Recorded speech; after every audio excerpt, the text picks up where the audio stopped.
Bienvenue parmi les Digital Doers, le podcast de ceux qui font le e-commerce. Aujourd'hui, nous nous intéressons à une forme bien connue du commerce, la grande distribution. L'idée est d'essayer de répondre à la question comment la grande distribution s'adapte-t-elle aux évolutions des comportements d'achat et aux besoins ou attentes des consommateurs. Cette adaptation ou transformation passe par beaucoup de choses comme l'innovation, le digital, le cross-canal, mais aussi et surtout peut-être par une nouvelle façon d'exécuter les process, les opérations et puis la relation client bien sûr. Pour en parler, j'ai le plaisir de recevoir Maude Funaro, la directrice de la stratégie, du digital et de l'innovation chez Leclerc. Bonjour Maude, avant les enjeux de la grande distribution, pourrais-tu te présenter en quelques mots ? Bonjour et merci de m'avoir invitée. Donc Maude Funaro, j'ai 39 ans. Je travaille donc chez Leclerc, comme tu l'as dit, depuis 3 ans et demi. J'ai commencé ma carrière dans la recherche en économie, fonction publique, conseil en stratégie, entrepreneuriat et puis Leclerc. Voilà, tu résumes très vite un parcours qui est quand même dense. Ne serait-ce que par tes études, j'ai vu qu'entre 1999 et 2005, tu as noté sur ton profil LinkedIn HEC, Sciences Po et la LSI à Londres. J'en ai oublié, je crois, 2 ou 3. Tu te décrirais comme étant un profil plutôt commercial, marketing, ingénieur, économiste. C'est quoi, en fait, qui définirait les études que tu as faites ?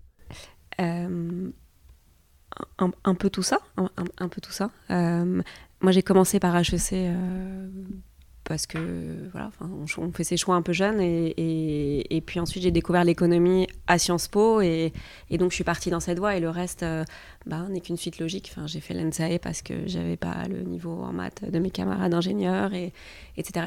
Et donc j'ai commencé en tant qu'enseignante recherche et ça m'a amenée à la LSI à faire un doctorat. Mais tu dirais que tu as un profil plutôt scientifique dans le fond ou, parce que l'économie, c'est souvent un peu scientifique, ou littéraire, tu arrives à définir ça comment ? Les deux. Enfin, l'économie, c'est clairement scientifique, ouais. Parce qu'il y a des équations derrière et de la data, comme on dit maintenant. Ouais. Et je ne sais pas si c'est littéraire ou un peu sociologique, parce que pour se poser les bonnes questions, il faut un peu avoir ce pas de recul. Et moi, c'est ce qui m'intéresse, cette dimension sociétale qui est croisée avec l'analyse mathématique. Et donc, tu as commencé ta carrière professionnelle en rentrant dans la fonction publique au ministère de l'économie, à la direction du Trésor. Ouais. Qu'est-ce qui a motivé ton choix ? En fait, c'était dans la continuité de la recherche. Je travaillais... on faisait des modélisations de mesures de politique économique sur des sujets de financement de l'économie, comme le financement du logement, les produits d'épargne réglementée ou ce genre de sujets, pour savoir comment il fallait calibrer les nouveaux produits, si le ministre prenait telle ou telle mesure, quel impact ça allait avoir sur le PIB. Voilà, on gérait les relations avec le FMI pour les différents rapports qu'ils faisaient sur la croissance de la France. Donc en fait, c'était très académique. Ouais. Et c'était dans la suite logique de ce que je faisais avant, mais appliqué quand même à la vie réelle avec un impact. Et voilà, j'ai bien aimé ça. Et là, tu es resté 2 ans pour après bouger vers l'autorité de la concurrence. Alors, est-ce que c'est une suite ? Je ne sais pas. Comment tu as fait ce mouvement ? C'est une suite très logique, en fait. Enfin, dans les 2 cas, je travaillais avec des profs à moi de l'ENSAE et de Normal quand je faisais mes études d'économie. Et en fait, moi, je faisais pas mal de recherches en économie industrielle, c'est-à-dire des cas de concurrence. Et il se trouve qu'une de mes profs de l'époque... un peu ma mentor, est devenue vice-présidente à l'époque. C'est qui ? Tu peux lui donner son nom ? Bien sûr, Anne Perrault. Ouais. Et voilà, elle m'a proposé de la rejoindre parce qu'il y avait de plus en plus de cas qui demandaient pour établir des pratiques, de manipuler un peu des données ou d'avoir quelques notions économiques. Et donc, il y a de plus en plus d'économistes d'ailleurs dans ce domaine. Et moi, je trouvais ces sujets intéressants. Donc là, tu es resté à peu près 2 ans aussi, si je ne me trompe pas. Un petit peu plus. Ouais, un peu plus de 2 ans. Là, il y a un premier, entre guillemets, pivot qui va s'opérer dans ta carrière, dans le sens où tu vas quitter la fonction publique pour rejoindre le monde de l'entreprise plus traditionnelle. Et tu vas intégrer en 2010 le BCG. Là, encore une fois, qu'est-ce qui motive ce changement ? En fait, j'aimais beaucoup, quand j'étais à l'autorité de la concurrence, j'aimais beaucoup l'approche par un peu projet. Alors j'ai fait beaucoup de retail à l'époque, mais pas que. Et j'aimais bien l'idée de rentrer assez vite dans un sujet compliqué, avec un angle particulier. Et du coup, le conseil en stratégie apparu intéressant parce qu'il y avait aussi cette approche. Et en plus, ça allait me permettre de m'ouvrir à d'autres problématiques que l'antitrust, qui sont quand même bien particulières. Quand on passe 4 ans dans la fonction publique, on est un petit peu marqué par la culture, on ne peut pas dire d'entreprise, mais la culture professionnelle qui s'y trouve. J'ai pas l'expérience en la matière, mais on entend dire que c'est assez différent de la culture d'entreprise. Est-ce que ça a été une forme... Non, comment t'as vécu l'arrivée au BCG? Alors, enfin, dans ces milieux de fonction publique, à Bercy en tout cas, il y a beaucoup de jeunes ingénieurs sortis d'école qui me ressemblent. Et donc, c'est un moment de carrière un peu particulier. Et beaucoup partent vers le secteur privé. Donc, j'imagine que 10 ans après, ça aurait été différent. Culturellement, c'était pour moi pas tant que ça une rupture. Et d'ailleurs, j'ai retrouvé des camarades de Bercy après. Au BCG? Alors, au BCG, oui, ouais. En effet, ou ailleurs. En revanche, l'arrivée au BCG, oui, c'était un grand changement parce que la plupart des gens commencent le conseil en stratégie juste après la sortie d'école. C'est ça. Et c'est plutôt ça qui est atypique. Donc moi, j'avais 30 ans. Donc tu étais un peu différente de tes collègues. Ouais. On entend dire de ceux qui ont une expérience similaire de cabinet de conseil que c'est un peu la suite de leurs études, qu'ils apprennent beaucoup, il y a un cadre méthodologique. Est-ce que tu confirmes avoir appris également ce genre de choses? Absolument. Ouais. Et tu peux donner des exemples de ce qui te reste aujourd'hui, de la méthodologie ou de ce que tu as pu apprendre pendant ces quelques années au BCG? Alors, absolument, ça donne un cadre méthodologique, avec la différence près que moi, entre-temps, j'avais travaillé. Donc j'étais partie sur un autre cadre, et là, vraiment, je me souviens, mon premier projet, il fallait faire une slide. Alors bon, j'avais déjà fait des slides, mais voilà quoi, en fait, non, au BCG, il y a une... Et en fait, tout ça appartient à une logique. Tout est construit d'une certaine manière parce que, en fait, on s'adresse à des personnes à qui il faut délivrer des messages compliqués en peu de temps, et chaque mot a un impact, et il y a une rigueur derrière qu'il faut acquérir, qui n'est pas naturelle. C'est pas du tout pareil de faire une note au ministre et une slide pour un PDG sur un projet. Donc déjà, sur la forme, c'est un vrai travail. Et sur le fond également, parce que moi, quand j'étais statisticienne, j'avais l'habitude d'aller très très loin dans le raffinement, manipuler des données sans être contrainte par le temps. Là, évidemment, quand on travaille au BCG, c'est aussi assez quantitatif, mais on est obligé, les données, elles sont jamais parfaites, on n'a pas le temps, et donc il faut y aller à l'intuition et trouver d'autres manières de baquer son raisonnement. Et le switch a été un peu difficile là-dessus. En réalité, ça marche très bien. Enfin, c'est une autre démarche intellectuelle. Ouais, c'est des mécanismes intellectuels différents qu'il faut mettre en œuvre. Qu'est-ce que tu retiens du BCG en dehors de la méthodologie? Tu es resté 4 ans, c'est ça? Un peu plus de 4 ans. La méthodologie, les comptes, les clients, tu retiens quoi en fait de ces années-là? Énormément de choses très, très positives. Moi, j'ai adoré ça.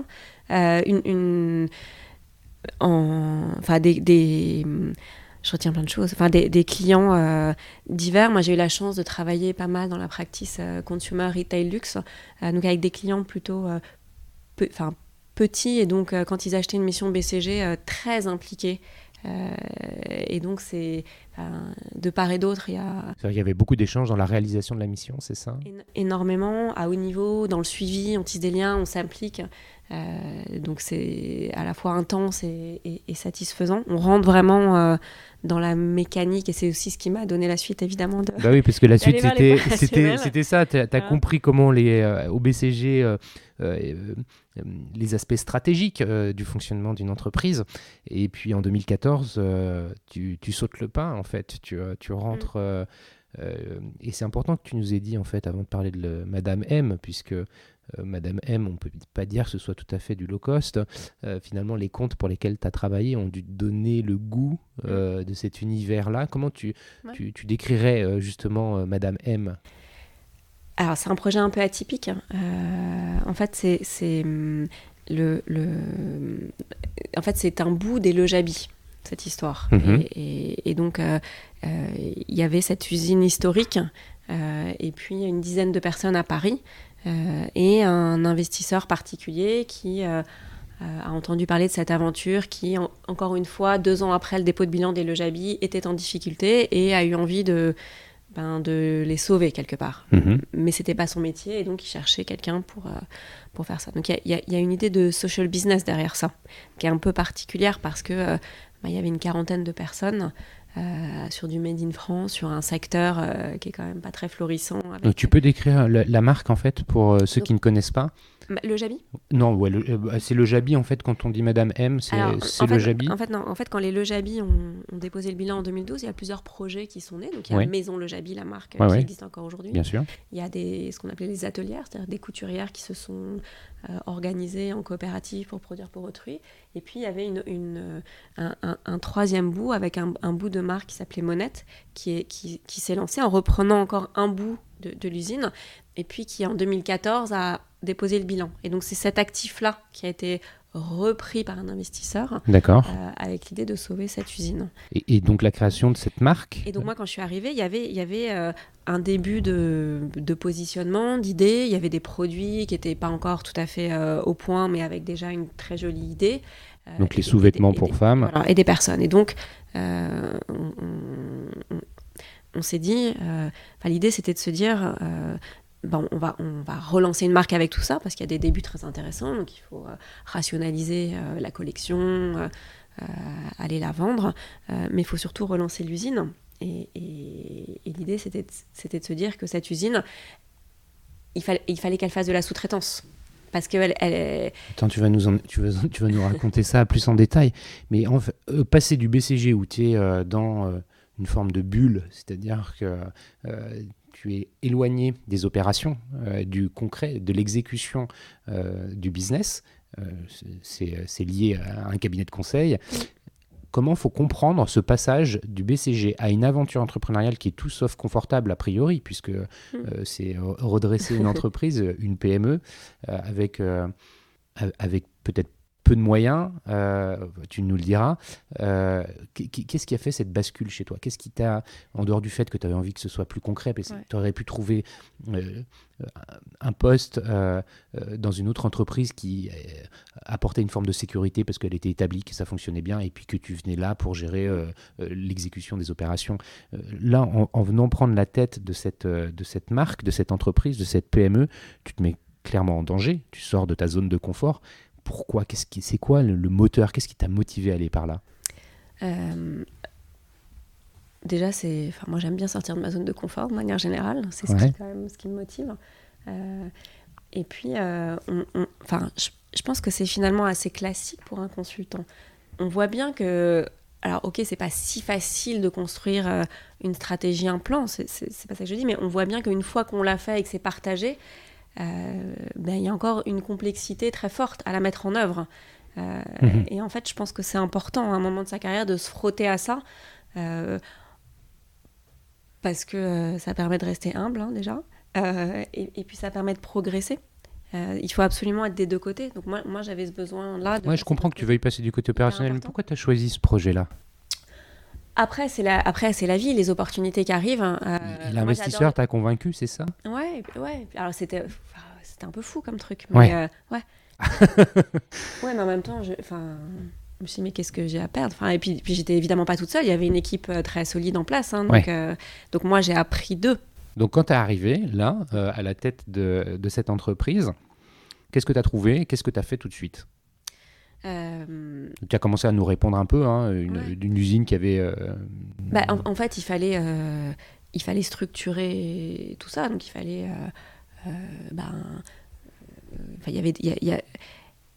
il fallait structurer une collection. Il y avait des modèles, il y avait des choses, mais c'était pas... il fallait rationaliser un peu ça. Et puis il fallait aussi optimiser la production. En fait, la lingerie, c'est très, très technique. Il y a beaucoup de... Comment on optimise ça? Parce qu'il y a un côté artisanal dans la confection de ce genre de produit. On optimise. Il y a une 20aine de pièces dans un soutien-gorge. Vous avez une ligne, donc il faut s'arranger pour qu'en fait, il y en ait le moins possible pour qu'un élastique soit utilisé sur plusieurs modèles pour optimiser vos achats. Ouais, c'est ce genre d'optimisation. Et ça paraît pas évident, hein, tant qu'on n'est pas dans le business, dans ce Bah, business-là, de comprendre ça. En fait, c'est un process industriel. C'est comme quand vous faites des voitures, vous essayez de faire en Ah sorte ouais. qu'il y ait autant de pièces communes, Mhm. autant de modèles possibles, parce que ça optimise la plateforme de production. Il y a quelque chose de cet ordre-là. Et ensuite, quand vous fabriquez un produit, il faut faire les bonnes opérations dans le bon ordre pour que ça revienne le moins cher possible, entre guillemets, c'est-à-dire qu'il soit fait le plus efficacement possible. Donc il y a une optimisation de l'outil de production. Ouais. Autour de l'outil de production, il y a le sourcing, comme tu viens de le dire, il faut s'approvisionner. Donc là, on optimise les achats. Et puis il y a le marché, faut vendre. Comment les choses se passaient en termes de vente, en termes de clients Alors,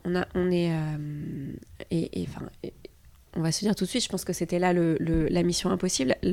On est parti en wholesale. Parce que ça va plus vite, parce que voilà. Et en fait, le marché wholesale sur la lingerie haut de gamme, il est tout petit. Donc, il se trouve que on était très bien outillés, avec une personne super dans l'équipe, qui avait les bons contacts. Donc, on est rentré dans des points de vente vraiment prestigieux. On était au Bon Marché, sur Net-à-Porter, chez KaDeWe, etc., à Berlin. Bon, mais c'est tout petit. Et donc après, enfin, on va... Pour accélérer un peu l'histoire, on est rentré dans ces points de vente, mais sur des petites quantités, avec un potentiel de croissance quand même limité, parce qu'il n'y en a pas 10 000. Et donc ensuite, la question se passe soit d'aller en retail, mais là, c'est des gros investissements sur une taille de marché qui est réduite, soit d'avoir une gamme un peu moins élevée, mais du coup, on ne peut pas faire en France avec ces matières, et donc c'est plus tout à fait la même histoire. Et donc il y a un moment, on s'est posé la question de savoir ce qu'on voulait faire, et le but du projet, c'était quand même de sauver cette usine.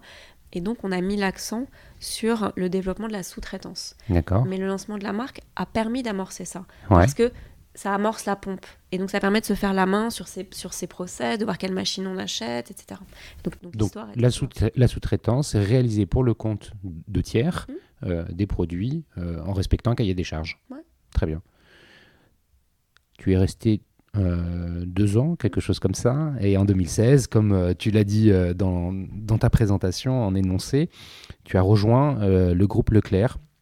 Et là, on va rentrer plus dans le sujet, la thématique de cet épisode. Mais comment ça se passe, ce changement? Parce que là, tu passes d'une PME à un grand groupe. Qu'est-ce qui t'a attiré? Pas mal de choses. Le secteur, déjà. Moi, j'ai toujours adoré le retail et la grande conso. C'est vraiment un observatoire sociologique formidable. Et puis, c'est un secteur à faible marge, à gros volume, donc hyper exigeant. Il faut être vraiment au cordeau sur tout, sur plein de paramètres. Donc, moi, je trouve ça intéressant. Et puis, l'enseigne Leclerc, elle est passionnante. Déjà, c'est la première enseigne en France. Elle se porte bien et c'est toujours très agréable d'être dans un endroit où les choses marchent. Et puis c'est une enseigne d'indépendants, d'entrepreneurs. Donc en fait, moi j'ai aimé cette dichotomie, je sais pas, mais le fait d'être sur des sujets stratégiques assez macro, à côté d'entrepreneurs qui sont sur le terrain. Je trouve que cette tension-là très positive. Oui, c'est t'enrichir à la fois du terrain très concret avec ces indépendants qui doivent remonter beaucoup de données et une réflexion plus globale, plus macro sur ce que doit être l'enseigne. Donc quand tu arrives, on va rentrer un peu plus dans le détail. Quand tu arrives chez Leclerc, quelle est ta lettre de mission il y a 4 ans, 3 ans et demi? Alors il y avait des projets qui avaient été priorisés évidemment. Précis, bien défini, voilà. Et au-delà, en plus, à côté, je sais pas, mais il y avait un sujet sur alors, on n'appelait pas ça transformation, mais c'est un peu ça quand même. On disait innovation, en se disant, mais finalement, bon, donc il y a ces sujets bien définis, Paris en était un, la présence de l'enseigne sur Paris en était un, c'est un exemple. Et puis il y avait l'innovation, en se disant, bon... on est l'enseigne la plus innovante, perçue comme telle, une enseigne de 600 entrepreneurs, mais on sent que les choses s'accélèrent, se complexifient, que le digital nécessite quand même plus d'infrastructures de mise en commun, et donc faut peut-être un truc, je sais pas, faut réfléchir à un truc qui nous permette d'aller plus vite pour éviter qu'on passe à côté de quelque chose. Mhm. Donc il y avait quelque chose comme ça, qui n'était pas encore très défini, mais un besoin qui était exprimé, pas de centralisation, mais de construire quelque chose pour permettre d'accélérer, ce qui est un peu différent. D'accord. Donc, comment tu construis justement ce plan? Tu échafaudes une roadmap, tu fais des tables rondes, tu vas rencontrer les indépendants. En arrivant, comment tu fais pour... parce que c'est un peu une feuille blanche. Alors, bien sûr, ils avaient déjà réfléchi avant mon arrivée. Bien sûr, j'imagine bien. Et donc, je repars de ça, et en bonne consultante, je me dis, très bien, il faut un process innovation, alors il faut des sujets, des priorités, un funnel, des moyens, commence à réfléchir comme ça. Alors, il faut embarquer des gens, donc je commence à me créer un réseau interne. Parce que moi, je travaille au quotidien avec des adhérents, donc on essaie de réfléchir comme ça. Et puis, je vois assez vite que, en fait, toutes ces réflexions sur le process, la démarche, la feuille de route, ça embête tout le monde. Je perds tout le monde en route. Ok. Ils sont plus dans le concret, c'est ça? Ils sont plus dans le concret. Ils ont 1000 envies de projet. Et je me dis... alors, il y en a plein qui sont de bonne volonté, donc qui se plient au jeu, mais je sens qu'on va pas y arriver comme ça. Donc je me dis, on va faire différemment. Pas comme si on allait construire une start-up interne, mais on va construire une démarche, on va y aller pas à pas. Ouais. Donc je me dis, très bien, il faut des projets. Ils ont plein d'envies, en fait, il y a plein de sujets. Allons sur des sujets qui les motivent, et puis on va voir comment ça se passe. Et donc... Tu te souviens des sujets qui sont remontés? Ouais, je me souviens, on avait par exemple un sujet hyper concret sur comment occuper les enfants dans les galeries marchandes pendant les temps de course. Ouais. On avait un sujet sur la e-réputation en magasin. On avait des sujets comme ça, des sujets opérationnels qui sont des vrais sujets où c'est pas qu'il y avait rien, mais voilà. Et donc là, on a commencé à regarder, on a repéré des solutions, et puis on a fait des tests. Donc là, on va rentrer dans une démarche innovation classique, mais au début, on y allait vraiment... Par itération, comme on dit. C'est qu'est-ce qu'il y a comme sujet. Alors, en parallèle, nous, on a fait un mapping des sujets. On s'est dit, il y a le parcours client front, il y a ça. On a découpé les trucs.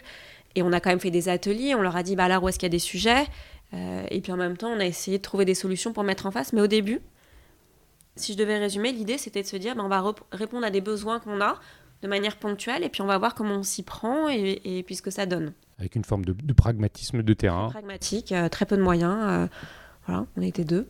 Et quels sont les résultats que tu as obtenus avec ça? Alors, il y a eu des loupés et des grandes réussites. Ouais. Mais le truc a bien pris. Et en parallèle, donc on a commencé à faire comme ça, des tests, 1, 2, 5, 10.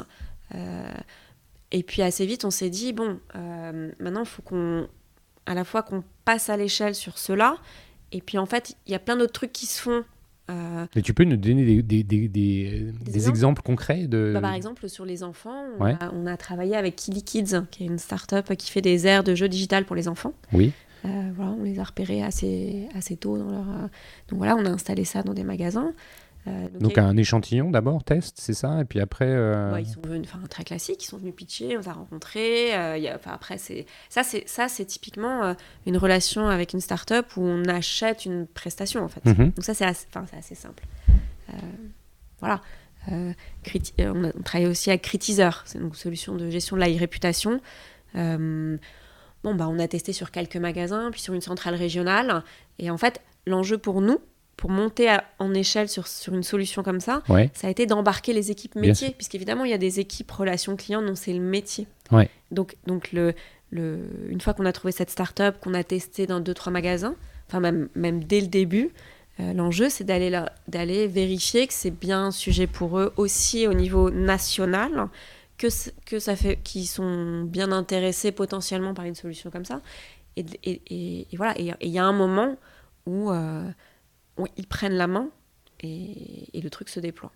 Donc là, tu nous expliques un peu comment le besoin en termes d'innovation est remonté par les indépendants. Qu'en est-il des consommateurs? Comment les besoins ou les attentes peuvent influencer la façon avec laquelle tu vas piloter l'innovation chez Leclerc? Alors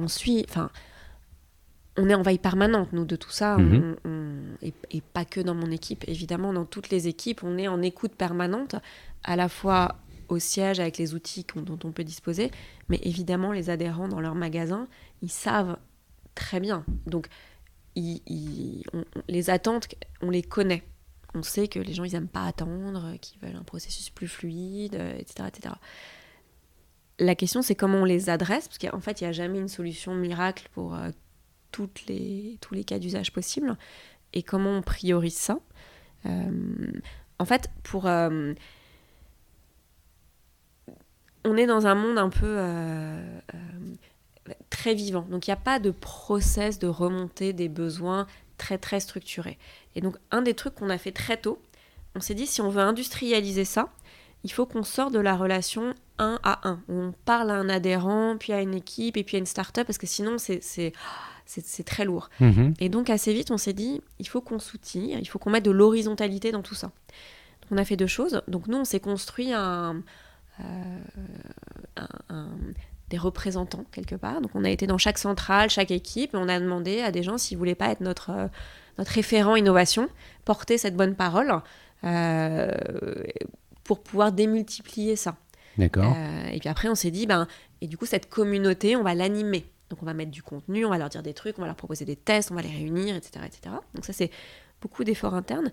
Et puis, on s'est outillé aussi pour parler en horizontal. Alors, aujourd'hui, ça paraît un peu bête, mais en 2016, et en tout cas dans le mouvement Leclerc, on n'avait pas de réseau social d'entreprise.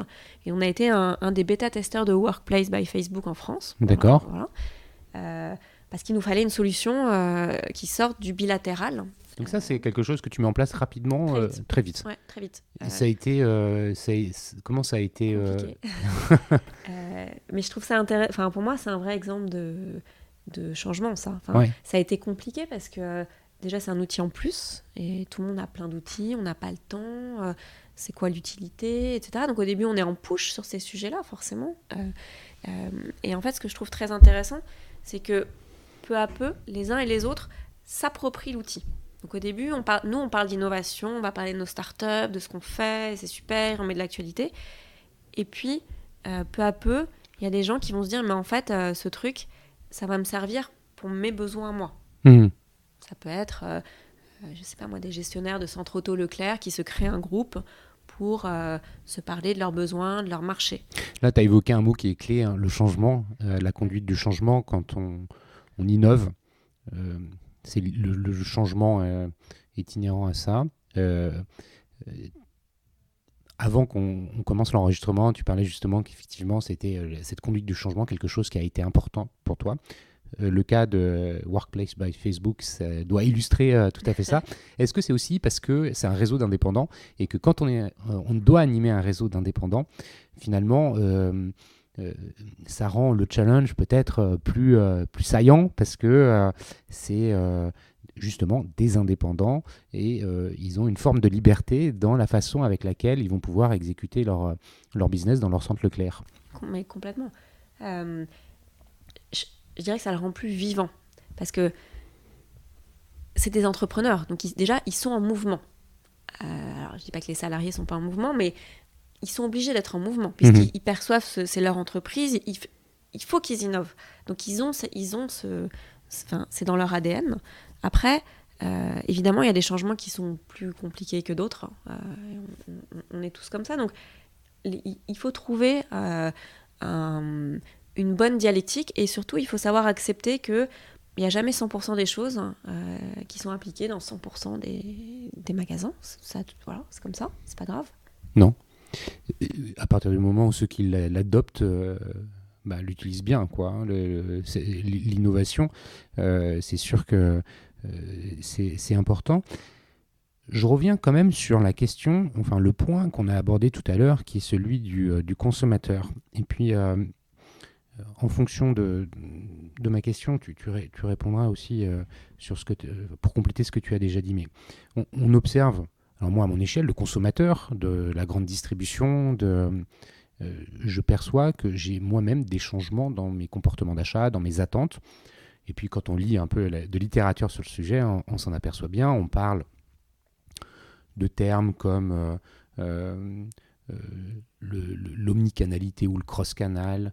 Pour la grande distribution, il y a le drive piéton, le parcours d'achat, le paiement sans contact, le paiement par mobile, la différence de comportement qu'il peut y avoir entre le consommateur qui habite en zone rurale et celui qui habite en agglomération. Toutes ces problématiques-là, comment elles arrivent dans la cellule innovation de Leclerc? Comment elles sont traitées? Qu'est-ce que tu en fais de tout ça? En fait, ces problématiques-là, c'est un peu le cœur, je dirais, de toutes les équipes au quotidien, puisque ça change un peu le métier. Ça impacte un peu tous les métiers. Tu parlais du drive piéton. Le drive chez Leclerc, c'est quelque chose d'important. Puisque Oui, le premier drive en France avec, je crois, 48% de part de marché sur le drive ou quelque chose comme ça, c'est voilà. ça? Donc c'est... Et aujourd'hui, on voit bien que le drive marche toujours très fort, continue à croître et les clients sont satisfaits, mais on voit bien que les consommateurs sont en attente d'avoir le choix entre plusieurs modes de délivrance. Et donc, ils commandent, ils vont en magasin ou ils commandent sur une interface digitale et ils vont chercher au drive avec leur voiture ou ils vont finalement près de chez eux dans un drive piéton, chez nous ça s'appelle des Leclerc Relais, où ils vont faire la livraison à domicile. Voilà. Et en fait, ils sont en attente d'avoir ce choix. Oui. Et donc, notre équipe Drive, il travaille là-dessus et apporte des réponses. Alors, comment nous, à l'innovation, oui, et puis comment vous faites pour embarquer les indépendants autour de ces problématiques-là? Est-ce qu'ils sont eux-mêmes tout à fait sensibilisés à l'idée qu'un consommateur va vouloir choisir entre son mobile, aller en centre Leclerc, qui va pouvoir à un moment vouloir retirer ses produits dans un drive piéton, puis dans un drive voiture, ou se les faire livrer. Comment on fait tout ça pour les animer? Alors, eux, ils l'entendent, ils sont sur le carrelage, donc ils l'entendent tous les jours. L'entendre, c'est pas le problème. Comment on y répond? Comme je vous le disais, en proposant ces modes de délivrance. Nous, à l'innovation, on a plein de... évidemment, on est en veille de solutions. Par exemple, puisqu'on parle de livraison sur le drive, évidemment, on s'est dit, tiens, en fait, il faut avoir tout un panel. Il y a un truc qui est intéressant, qui n'est pas le seul intéressant, mais qui fait partie des solutions intéressantes, qui est la livraison collaborative. Donc, le principe, c'est vous passez une commande sur le drive, et puis ensuite, vous allez chercher un autre shopper qui va récupérer votre commande en même temps que la sienne. D'accord. Donc il y a plusieurs startups qui font ça et nous on travaille, on n'est pas les seuls d'ailleurs, avec l'une d'entre elles qui s'appelle Shopopop. D'accord. Voilà. Donc nous à l'innovation, on va regarder ces solutions, on va construire un test et voilà. Et dans la démarche qu'on a, d'abord on fait un test assez léger et puis ensuite on voit que ça marche bien, c'est intéressant et on va réfléchir à optimiser le parcours des consommateurs pour que cette solution soit le mieux possible intégrée. Donc ça, on parle du X là aussi, dans le parcours, parce que une des problématiques à laquelle vous devez répondre dans la grande distrib, mais comme partout, c'est que quand vous êtes dans un centre Leclerc, il y a malgré tout des hommes et des femmes Leclerc qui sont là pour accompagner, le cas échéant, le consommateur qui a besoin d'aide. Quand on va acheter son poisson au rayon poissonnerie, il y a bien un poissonnier qui nous sert. Quand on achète sur le site Leclerc Drive via son téléphone ou via son ordinateur, ce côté humain, il disparaît complètement. Comment cette notion-là est perçue, abordée? Est-ce que c'est un enjeu pour vous? Bien sûr. Alors, on est sur une interface digitale, mais il y a un service client quand même. Ouais. Donc le service client, évidemment, il est hyper important. Et puis, alors, il se trouve que l'expérience humaine au drive, elle est particulièrement appréciée des consommateurs.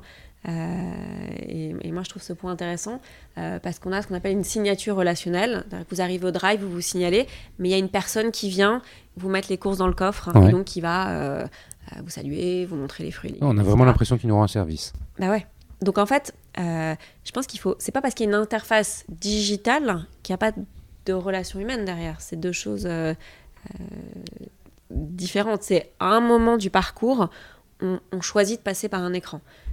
Et je pense que l'enjeu des parcours, c'est de rendre proposer ces alternatives et de pouvoir les combiner au mieux pour délivrer l'expérience qui va convenir à un consommateur donné à un moment donné. J'ai une question qui est très concrète et très opérationnelle. Les drives, ils sont rattachés à un centre Leclerc, je crois, tous. Donc l'entrepreneur, l'indépendant, a ouvert un drive et il approvisionne son drive comme il approvisionne son centre Leclerc, donc avec les produits, l'assortiment qu'il souhaite. Quand on se connecte sur l'interface de Leclerc, on demande de choisir en premier son drive parce que l'assortiment peut varier en fonction du centre qu'on choisit. Comment ça se passe quand on choisit la livraison à domicile ? Qu'est-ce qui prend en charge le transport ? Enfin, comment ça fonctionne ? On parle de Paris, là ? Peut-être. Alors, en fait, sur Paris, c'est un petit peu différent. Donc là, on parle de Leclerc chez moi. En fait, ça, c'est un service qu'on a monté. Donc, ça fait un peu plus d'un an maintenant que c'est complètement opérationnel, 1 an et demi. On l'a monté à partir de rien, puisqu'il n'y avait pas de magasin, où il n'y en avait en tout cas pas assez pour couvrir Paris. Et donc, en fait, on a monté des entrepôts dédiés. D'accord, donc qui appartiennent à l'enseigne et pas à des indépendants ? Alors, c'est un statut un petit peu particulier. En fait, c'est au niveau de la centrale régionale. D'accord. Donc, en fait, Leclerc chez moi est en soi une innovation au niveau du mouvement, puisqu'on a dû inventer un modèle compatible avec le modèle Leclerc. Donc, c'est bien des adhérents qui gèrent, mais un peu différent parce qu'on est sur une échelle un peu particulière, sur un territoire qui est déjà... très très occupé. Donc, comment ça se passe, la répartition du business ? Parce que les indépendants, il y a un Leclerc, un Levallois, je crois. Est-ce qu'ils voient finalement Leclerc chez moi comme un concurrent, ou alors il a un intérêt aussi sur le développement de Leclerc chez moi ? En fait, dans le monde Leclerc, il y a des centrales régionales qui maillent des territoires. En Ile-de-France, il y en a 2. Pour faire simple, je schématise, mais c'est assez proche de la réalité, une au nord et une au sud. Et donc, c'est coupé en 2. Voilà. Et donc, en fait, chaque centrale gère une partie du territoire, mais pour le consommateur, c'est complètement neutre. Oui, bien sûr. Voilà. Le parcours est... Donc, ça préserve les intérêts des indépendants qui se trouvent en région parisienne. D'accord. Quels sont on parlait un petit peu tout à l'heure de retirer la friction dans l'achat, le parcours d'achat, le mobile là-dedans, au niveau du paiement. Je crois que vous avez lancé justement des innovations autour de ça. Ça marche comment ? C'est quoi ? Quels sont les enjeux ou les attentes pour vous ? En fait, le sujet, c'est évidemment de fluidifier le parcours du client. Donc là, on parle en magasin. Le paiement, c'est un moment important en caisse. Enfin, nos clients, ils aiment bien passer en caisse. Et la relation avec la caissière, elle est importante. D'ailleurs, chez nous, le nombre de caissières a tendance à augmenter plutôt. D'accord. Donc c'est pas... En fait, le sujet, c'est, encore une fois, de laisser le choix et de fluidifier. Et donc, on a le choix de passer sur les caisses automatiques où on scanne nous-mêmes nos affaires, ou de passer avec une vraie caissière. Voilà. Mais c'est le cas un peu... partout, oui, en fait. Complètement. L'idée, c'est de qu'est-ce qu'on peut faire pour fluidifier au maximum et vous proposer des alternatives. Il y a des gens, un coup, vous allez vouloir passer vite en caisse, un coup, vous allez vouloir prendre votre temps. Voilà. Un coup, vous allez avoir un gros panier, un petit panier. Donc, il faut avoir des solutions adaptées à tout ça. Donc, les caisses automatiques, c'est pas mal quand vous avez un panier pas trop gros et que vous êtes pressé. Nous, on a aussi des caisses réversibles. C'est-à-dire qu'en fait, selon les flux de clients, on peut mettre une caisse automatique qui peut devenir une caisse avec un poste de caissière. En fait, c'est selon les flux de la journée. Et puis, on a depuis très longtemps les scans achats. Donc, c'est des sortes de pistolets. Vous scannez votre carte de feed et du coup, vous scannez au fur et à mesure les produits que vous mettez dans votre caddie. Ça marche aussi avec... Enfin, vous pouvez prendre un pistolet qui scanne ou votre mobile. Si vous avez l'appli Mon Leclerc, ça marche aussi. Et ça, c'est très apprécié des consommateurs parce que ça leur permet aussi de contrôler le montant de leur panier d'achat au fur et à mesure qu'ils font leurs courses. Donc ça, c'est intéressant. Et ça répond à une autre demande. Voilà. Et donc, et le paiement alors par mobile, c'est quelque chose... Et le paiement par mobile, alors, dans un univers hypermarché avec beaucoup de flux, beaucoup de sorties, c'est compliqué parce qu'il faut... on a beaucoup de flux passants. Ça marche plus dans des GSS ou dans des concepts comme l'espace culturel où votre panier est plus petit, éventuellement vous avez effectué votre parcours d'achat avec un vendeur qui peut éventuellement vous encaisser à un moment, mais ça va être pour des moments particuliers et typiquement à Noël quand il y a des queues très importantes. Mais au jour le jour, voilà, il y a des caisses et ça se passe très bien. Je reviens sur les comportements d'achat, mais là liés aux produits. On en parlait justement avant d'enregistrer cet épisode. Le consommateur aujourd'hui, il a une sensibilité au local, aux produits locaux.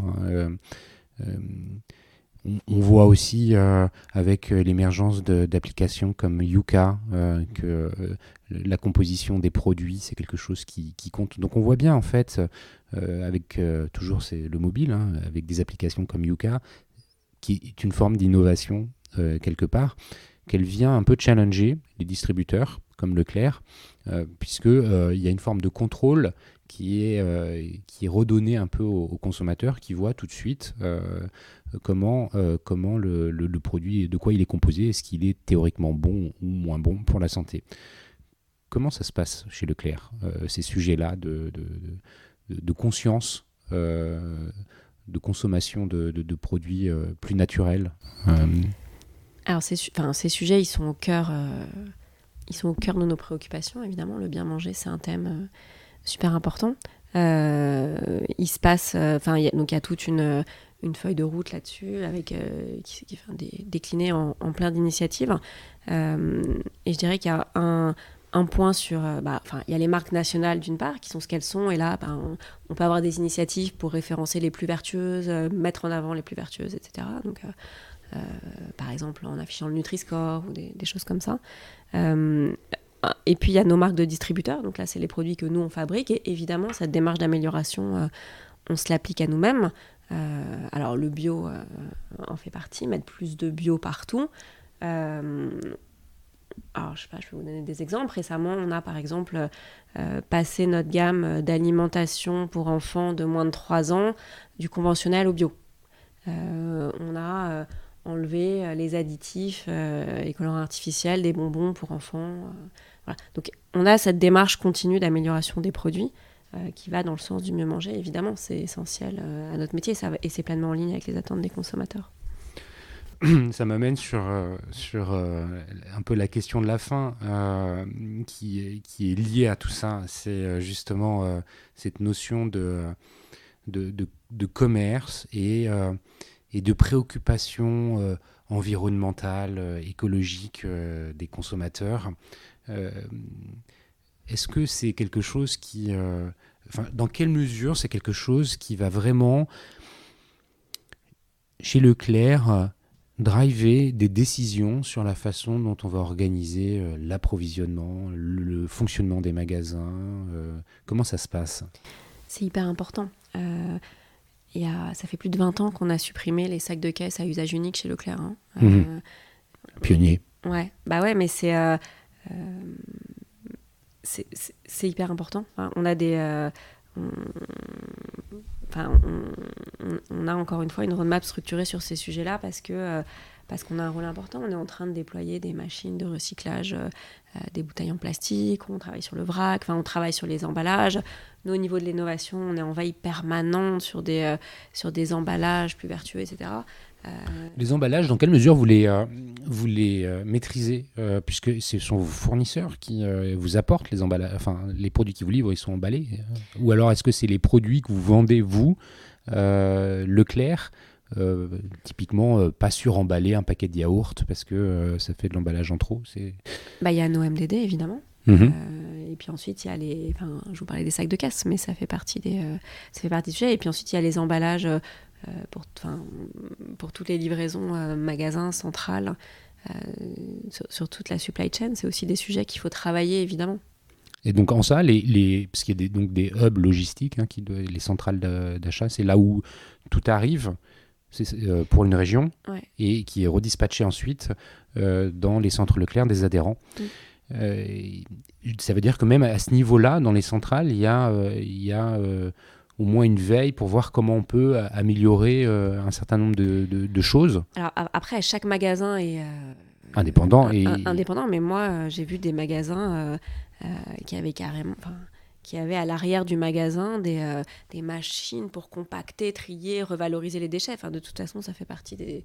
Enfin, il y a des obligations réglementaires, mais au-delà, pour revaloriser au mieux tout ce qu'on peut. Très bien. Ça me paraît bien. Merci Maude pour la sincérité avec laquelle tu as partagé tout ton parcours et puis tout ce que tu fais chez Leclerc. C'est vrai que c'est une enseigne qui a cette image et cette réputation d'être en avance sur les attentes de la société. C'est un peu aussi une marque de fabrique. Merci d'avoir partagé tout ça. Une toute dernière question avant le mot de la fin. Comment on peut te suivre sur les réseaux sociaux? Comment on peut sur LinkedIn. LinkedIn, ouais. On peut rentrer en contact avec toi sur LinkedIn. Écoute, merci encore. Merci à vous tous qui écoutez les Digital Doers. Vous êtes toujours plus nombreux et merci beaucoup. Ça me fait, ça me procure beaucoup de plaisir à recevoir vos mots. Je vous le redis, si ce podcast vous a plu, notez-le 5 étoiles sur Apple Podcast. C'est la meilleure façon de le promouvoir et puis partagez autour de vous le lien du podcast, du site. Et puis si vous voulez rentrer en contact avec moi, n'hésitez pas à laisser des commentaires ou à m'envoyer des messages sur le site lesdigitaldoers.com. Merci et à bientôt.